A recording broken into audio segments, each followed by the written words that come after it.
Podcast Network Asia.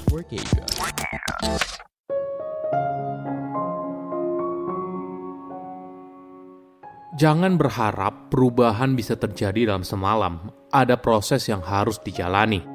Jangan juga terlalu berharap orang lain bisa berubah. Bisa saja berakhir kekecewaan di kedua belah pihak. Halo semuanya, nama saya Michael. Selamat datang di podcast saya, Sikutu Buku. Kali ini saya akan bahas apakah seorang bisa berubah atau tidak. Di tahun 2022, pengguna internet di berbagai belahan dunia mencari soal bisakah saya berubah lebih banyak dari biasanya. Mulai dari berpindah pekerjaan hingga mencari jalan hidup yang baru, pengguna internet mencari cara untuk mengimajinasikan diri mereka yang baru dan membentuk dunia yang ada di sekelilingnya. Biasanya, banyak orang menggunakan sebuah momen sebagai penanda untuk berubah. Bisa saat tahun baru, ulang tahun, dan sebagainya. Momen itu menjadi sebuah tonggak sejarah seorang memutuskan untuk berubah. Namun pertanyaannya, apakah seorang benar-benar bisa berubah? Apakah ada hal yang tidak bisa atau sulit diubah? Sebelum kita mulai, buat kalian yang mau support podcast ini agar terus berkarya, caranya gampang banget. Kalian cukup klik follow. Dukungan kalian membantu banget supaya kita bisa rutin posting dan bersama-sama belajar di podcast ini.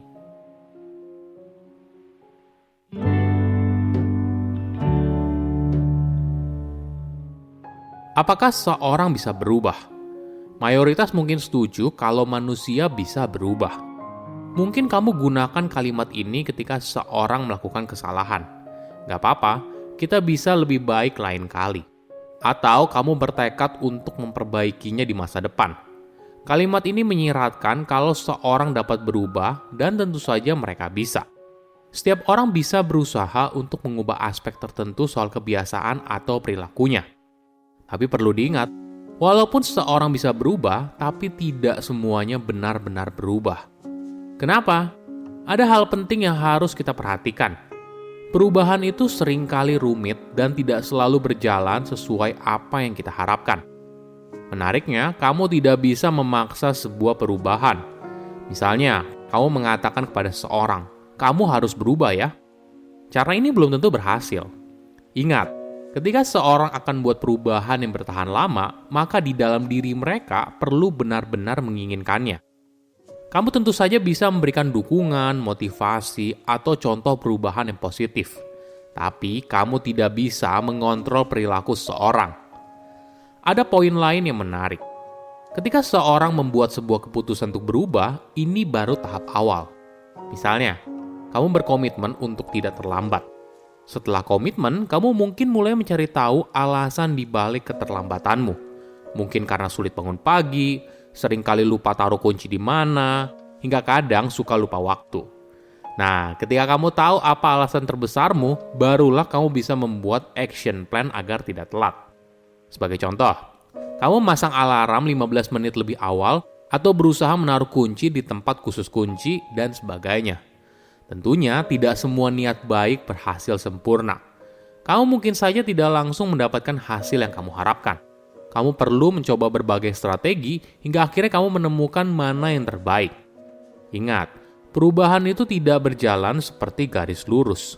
Bahkan ketika kamu punya tekad yang kuat sekalipun, mungkin saja kamu tidak selalu berhasil di percobaan pertama atau kedua. Mudah sekali untuk kembali ke kebiasaan lama, kadang tanpa kita sadari. Yang paling penting, jangan berharap kalau perubahan terjadi dalam semalam. Ada proses yang harus dijalani.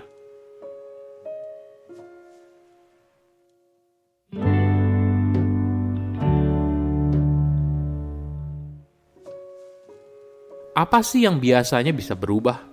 Di masa lalu, banyak ahli beranggapan kalau kepribadian itu cenderung fix ketika sudah terbentuk. Namun beberapa penemuan terbaru menemukan kalau kepribadian itu bisa berubah sepanjang hidup, bahkan pada fase usia yang lebih tua. Kenyataannya, kepribadian terlihat berubah secara signifikan di antara usia 20 dan 40 tahun. Mungkin penjelasan utamanya karena berhubungan dengan eksplorasi diri. Proses yang umumnya terjadi di awal usia orang dewasa. Bagaimana bila seseorang pernah berbohong atau selingkuh? Banyak orang mungkin bertanya-tanya, apakah orang itu bisa berubah atau tidak? Teorinya bisa. Setiap orang bisa berhenti melakukan sesuatu jika mereka memilih untuk berhenti. Namun masalahnya berada pada apa pemicu perilaku tersebut dan kemauan orang itu untuk benar-benar memperbaikinya. Tapi apabila seorang selalu bilang kalau kali ini dia akan berubah, tapi tidak menunjukkan rasa bersalah atau tidak ada usaha untuk membuat perubahan, maka mungkin saja orang itu tidak benar-benar ingin berubah. Bagi seorang yang pernah menjalani diet, mengikuti program berhenti merokok, dan sebagainya, mereka pasti sadar kalau perubahan itu tidak mudah dan banyak sekali orang yang gagal. Sederhananya, coba kamu datang ke tempat gym dan ikut salah satu kelas di sana. Perhatikan selama setahun. Pasti jumlah orangnya terus berubah. Tentu saja ada orang yang konsisten, namun mayoritas mungkin saja tidak. Kenapa hal ini terjadi? Apa sih halangan bagi seseorang untuk berubah? Pertama, tidak mudah bagi kita untuk mencapai perubahan besar dalam hidup. Satu hal yang jelas, walaupun naluri alamiah manusia membuat kita bisa berubah, tapi tidak mudah untuk sampai di sana. Mungkin saja orang itu bereaksi negatif saat diminta untuk berubah, atau mereka bilang kalau ingin berubah, tapi kenyataannya tidak dilakukan. Kedua, menginginkan seorang berubah bisa berakhir pada kekecewaan di kedua belah pihak.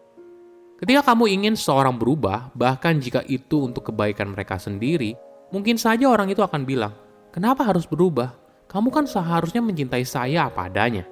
Tapi harus dipahami, dalam sebuah hubungan yang sehat, kedua belah pihak harus bersedia terbuka untuk berubah demi menyesuaikan kebutuhan masing-masing. Ketiga, ada alasan lebih besar di balik seorang yang tidak ingin berubah. Kenapa ada orang yang begitu sulit sekali berubah, bahkan pada hal kecil? Mungkin saja orang itu bukannya tidak ingin berubah, tapi ada trauma berat yang menghalanginya, sadar ataupun tidak.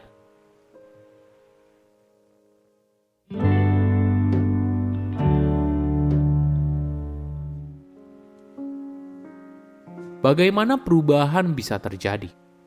Mungkin ada 4 tahapan. Pertama, kontemplasi.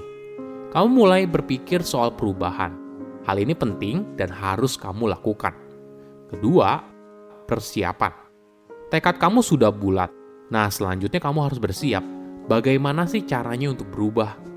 Misalnya kamu mau mulai diet, maka kamu tidak lagi membeli stok cemilan atau gorengan. Mulai menggantinya dengan buah-buahan. Ketiga, aksi nyata. Nah, di fase ini kamu harus mulai melakukan aksi nyata. Mulai mengerjakan bagian tersulitnya, memulai selangkah demi selangkah. Saya tahu ini bukan hal yang mudah. Keempat, perawatan. Ini fase yang paling menentukan kamu berhasil berubah atau tidak. Kamu berusaha untuk menjalani kebiasaan baru terus-menerus. Namun perlu diingat, jika di sepanjang perjalanan kamu misalnya melanggar dan kembali ke kebiasaan lama, ini adalah hal yang wajar. Tapi tentunya jika kamu mengulangi terus-menerus, hal ini jadi berbahaya. Saya undur diri, jangan lupa follow podcast Sikutu Buku. Bye-bye.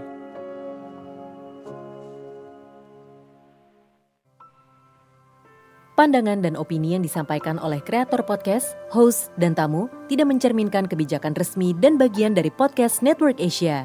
Setiap konten yang disampaikan mereka di dalam podcast adalah opini mereka sendiri dan tidak bermaksud untuk merugikan agama, grup etnik, perkumpulan, organisasi, perusahaan, perorangan, atau siapapun dan apapun.